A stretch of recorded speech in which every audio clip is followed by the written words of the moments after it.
Nako, eto. Meron tayong magandang pag-uusapan ngayon. Meron pong magandang combination.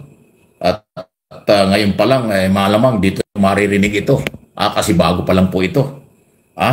Combination na dalawang may tapang, may puso, may malasakit, may paninindigan. Isang police general at isang bagong undersecretary ng Presidential Communication Office at Malacanang press officer. Ayan, bago, di ba? Okay, ang tinutukoy ko po ay itong si Attorney Claire Castro. Broadcaster, abogado, vlogger, kinuha ni Pangulong Marcos bilang na kanyang press officer, undersecretary, PCO. Wow! Ay nag-briefing kanina, ang tindi po ng mga banat. Ang tindi po ng...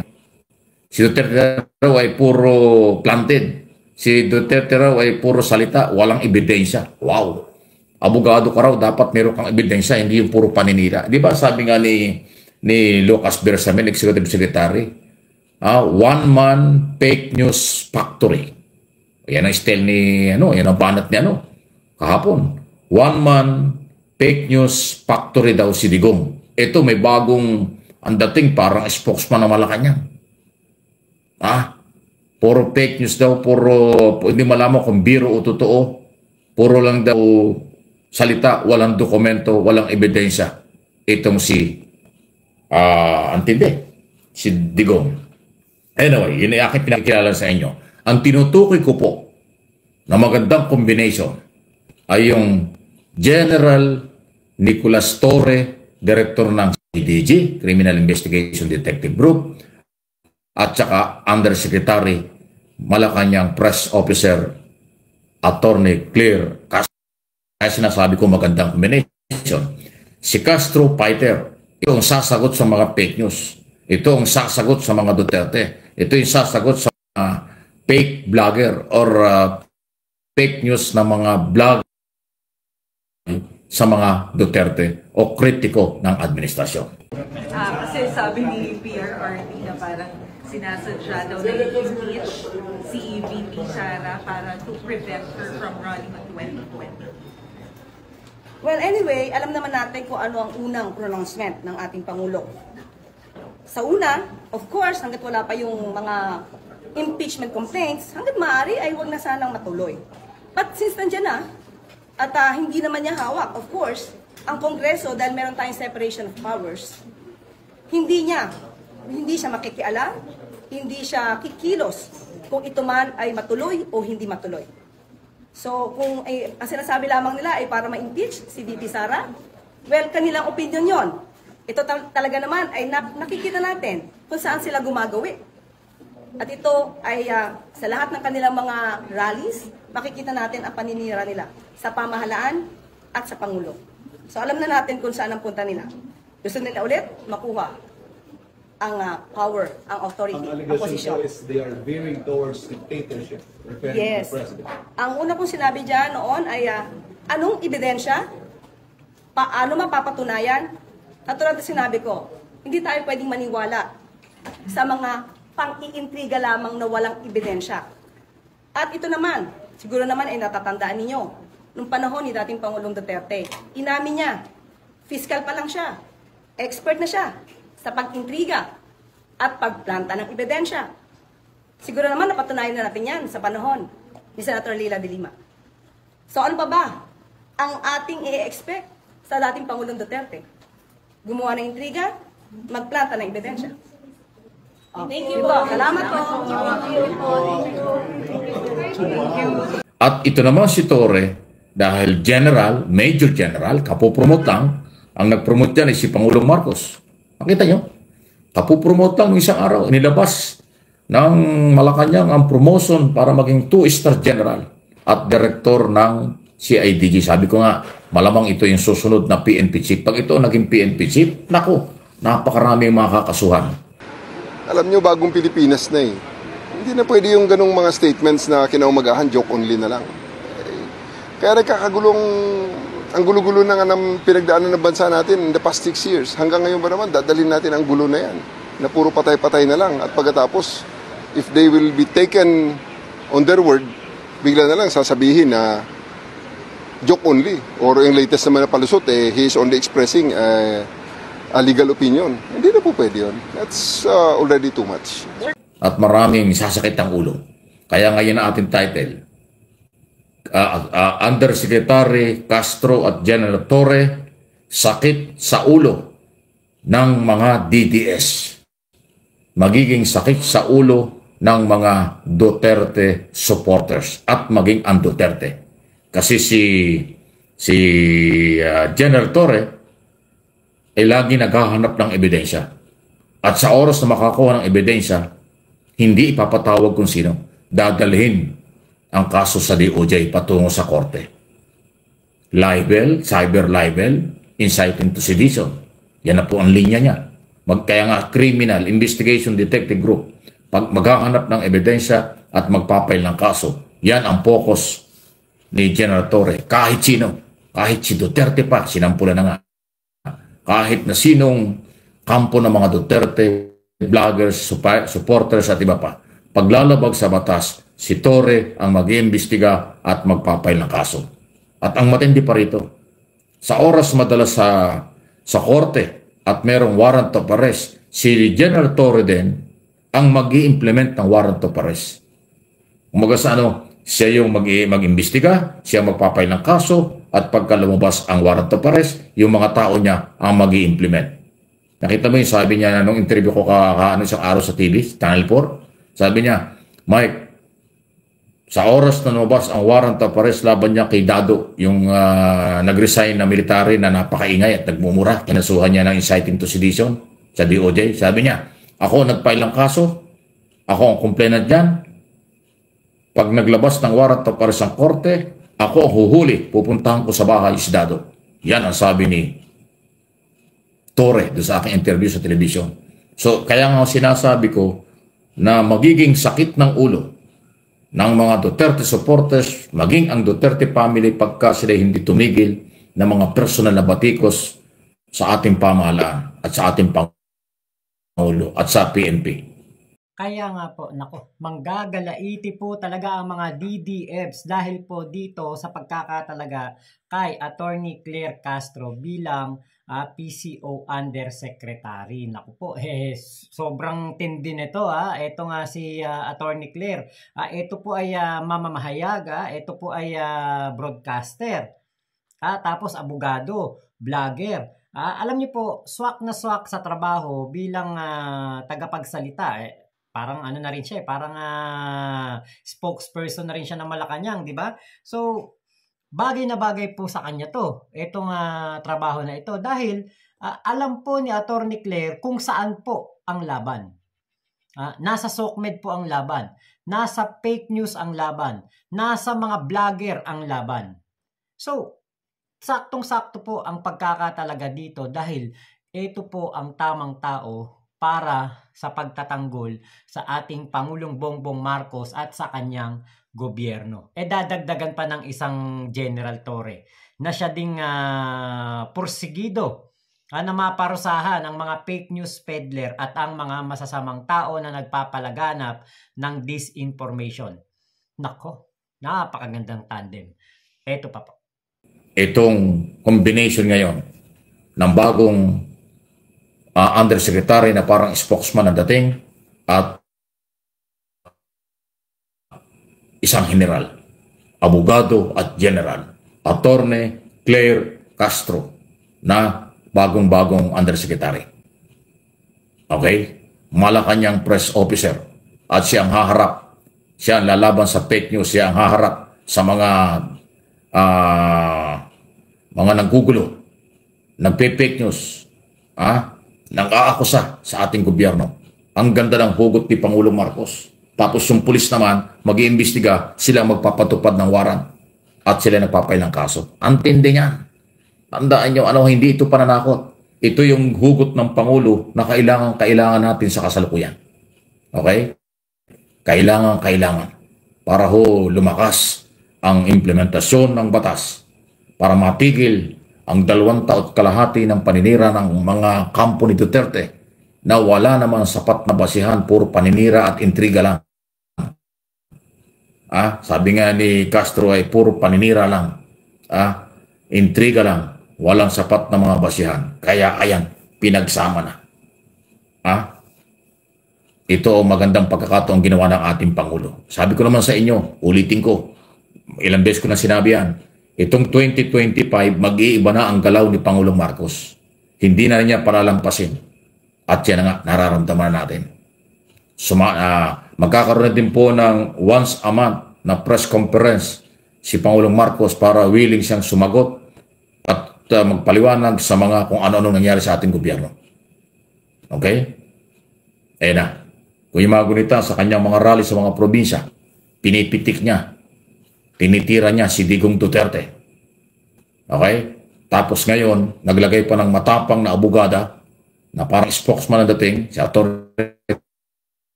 Fake news na ilalabas ni Duterte at ng kanyang kampo. Specific na yung tinuko yan. Di ba? So, hinugot ni Pangulong Marcos si Castro para siya ang humarap. Dahil abogado, may tapang kahit babae. Tapos, na-promote bilang Major General si Torre para siya naman ang mag-iimbestiga sa lahat ng mga fake news at kasuhan, vlogger, si Duterte at kung sino pa. Ang gandang combination ito. Kaabang-abang. So, patikin lang natin ito. Ako mismo, natutuwa sa nangyaring ito. Dahil ito yung matagal ko na sinasabi. Kung hindi man spokesman, ay dapat merong matapang na magsasalita ang palasyo ng Malacanang. Sa nakaraan 2 taon kalahati, wala eh. Wala kang madinig na sekretary, undersecretary o ASEC na may tapang at talino. Ito, meron na inilagay. Nagkasundo na. Tapos meron police general na may tapang din at lakas ng loob. Sabi nga niya, bagong Pilipinas, kaya magbago na ang mapanirang grupo. Magbago na ang mga na may make, nagde-destabilize, ng gugulo dito sa ating bansa. Hindi po ito martial law na katulad ng sinabi ni Duterte. Sabi nga ni, ulit ko, sabi ni Lucas Bersamin, Executive Secretary, one man, fake news factory si Duterte. Okay? Matindi. Sabi ko sa inyo, Kaya mukhang pagkaganitong oras, mapipilitan talaga tayong mag-live. Lalo na ho dito sa MA Pinoy TV. At ating pinagsasabay. So ayan po abangan ninyo kung ano mangyayari. Salamat doon sa ating nakasama, si Pinky MA, Jerry Ronyo, salamat. Rosalinda Samonte, Ronald Quisada. Okay, kanina si Strilita Star, Heroes ng Japan ay ating nakita rin kanina. Thank you. Salamat po sa inyo. Yumi Imagika, tama ba? Thank you, salamat. So, salamat. Okay. Ayan, Sally Meng Desta is also watching. Merly Lanza, salamat. Diego Uy, salamat. Losong Marie Asibron is also watching. Ayan, So, yan ho yung ating title, Yan yung ating sinasabi. Undersecretary, Attorney Claire Castro at General, at magiging sakit ng ulo ito ng lahat ng mga kritiko ng administrasyon. Sasagutin kayo ng harapan ni Castro bilang Malacanang press officer, tapos kayo naman ay iimbestigahan at kakasuhan kung kinakailangan ni Major General Torre. Yan ang galaw ni Pangulong Marcos. Pasimple lang, pero yan ang nakikita kong galaw. At malamang pagka natapos ang term ni General Marbil, after itong eleksyon, sabi ko nga, ayaw kong pangunahan. Malay nyo, baka magkatotoo. Si Torre ilagay na PNP chief. Naku, di lalo na. Although itong kanyang pagiging director ng CIDG, nationwide ito. Pero pag naging PNP chief yan, lalo na. Siguradong aatras sa mga balls ng mga sinungaling, mapanlait, mapagmura, human rights violators, at mga nangaasar. Igan Augusto Iquina ng New York, gising pa o madaling araw na. Okay? Thank you. Ayan po yan bagong balita. Abangan nyo tandaan nyo, dito ako lang po ang una nagsabi niyan. Combination ng ang Major General Torre at Undersecretary Castro. Abangan ninyo. Marami po tayong bayan dyan. Malamang araw-araw may briefing sa Malacanang. Dahil kanina pa lang sa unang briefing matindi na sinabi ni Castro. Maganda ito. Ayan na. So yan muna. Abangan ninyo. At least meron kayong idea. Thank you sa oras at pagkakataon doon sa mga nanonood sa YouTube. So ngayon po, nakita natin ang reaction po ng mga DDEBs, lalo na po itong si Maharlika na talaga ng mga gigil na gigil po kay Attorney Claire Castro at sinasabihan pa po na vlogger lang daw si Attorney Claire. Meron po tayong separate na vlog patungkol dyan. Alam niyo po, itong mga DDEBs na ito ay kumbaga triggered sila. Bakit? Kasi nakita nila ito nga si Attorney Claire Castro ay talagang bumaba na. Talagang ito ay kumbaga ito ay isa sa mga kumukontra at nagbibigay po ng tamang mga impormasyon, mga facts sa mga nangyayari po dito sa ating bansa. So ngayon, ayaw yan ng mga DDEBs. Bakit? Kasi ang gusto nga ng mga DDEBs ay niloloko sila katulad ni Digong. Di ba sabi ni Digong, nauubos na daw ang ating gold reserve. Yun naman pala, hindi po. At mas gumanda pa ang katayuan ng mga gold reserve natin kaysa noong panahon ni Digong. Di ba?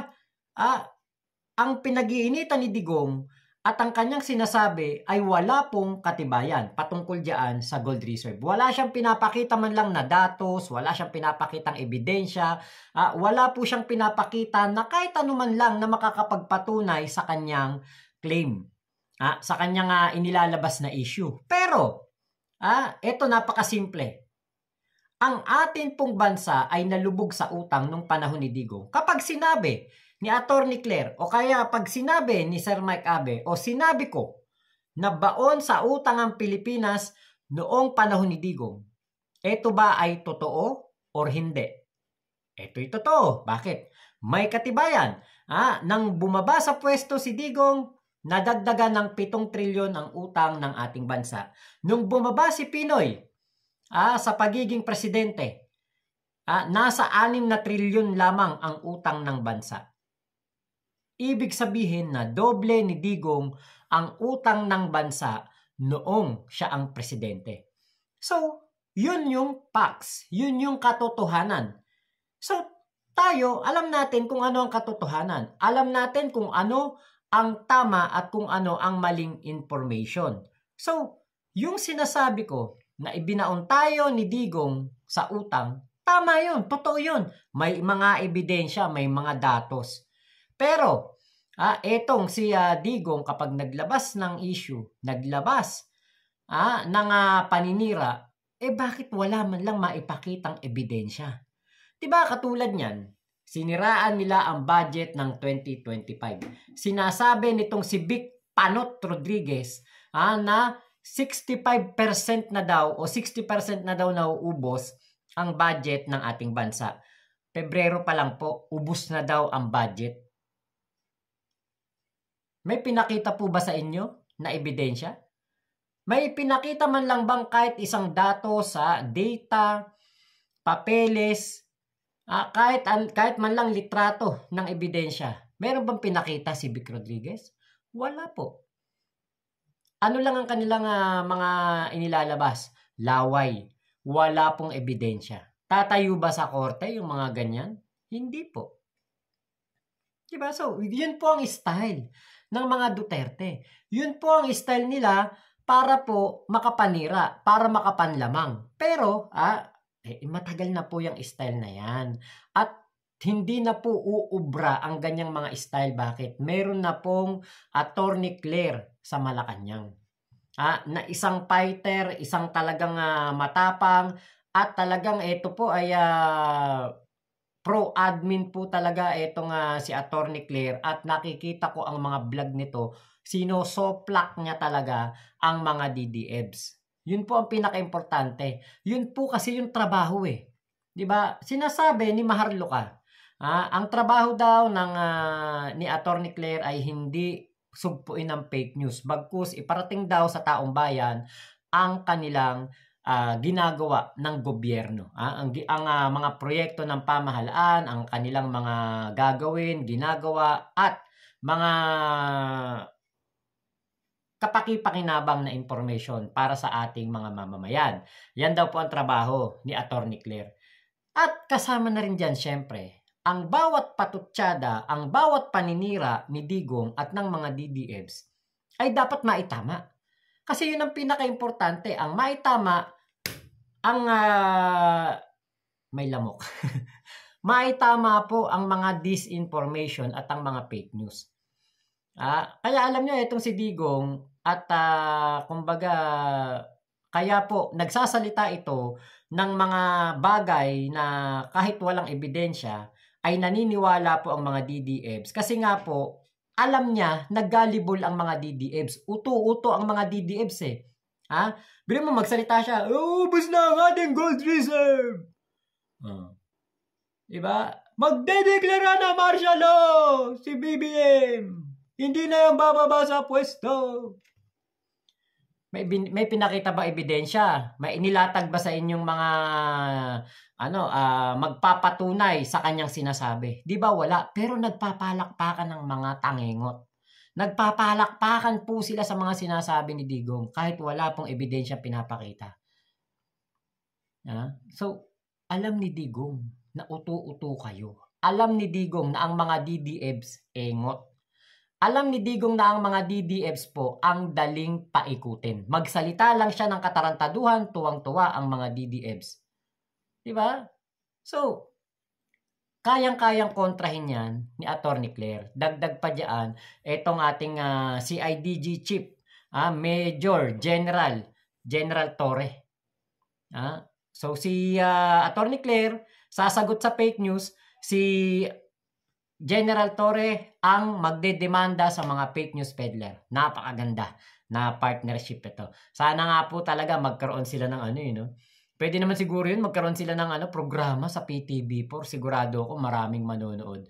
No? Sana ma-interview din ito ni Sir Mike Abe, si Atty. Claire, patungkol dito sa kanyang pagkakatalaga na tauhan ng Malacanang. So, abangan po natin ang mga magiging achievement ni Atty. Claire. Abangan natin ang kanyang mga magiging pagsoplak dito po sa mga tauhan ni Digong, mga fake news peddler. Nako, napaka-exciting na po ng labanan na ito dahil mayroong tamang tao sa tamang trabaho, at the right place, at the right time, right person. Saktong-sakto diyan sa posisyon na yan si Atty. Claire Castro. So, lamang po, maraming salamat. Ingat po kayo. Nasa mang panig kayo ng mundo, huwag kayo maniniwala sa fake news. Ingat po kayo. Chup chup, love you. God bless us all. Pilipinas. God first. Thank you po.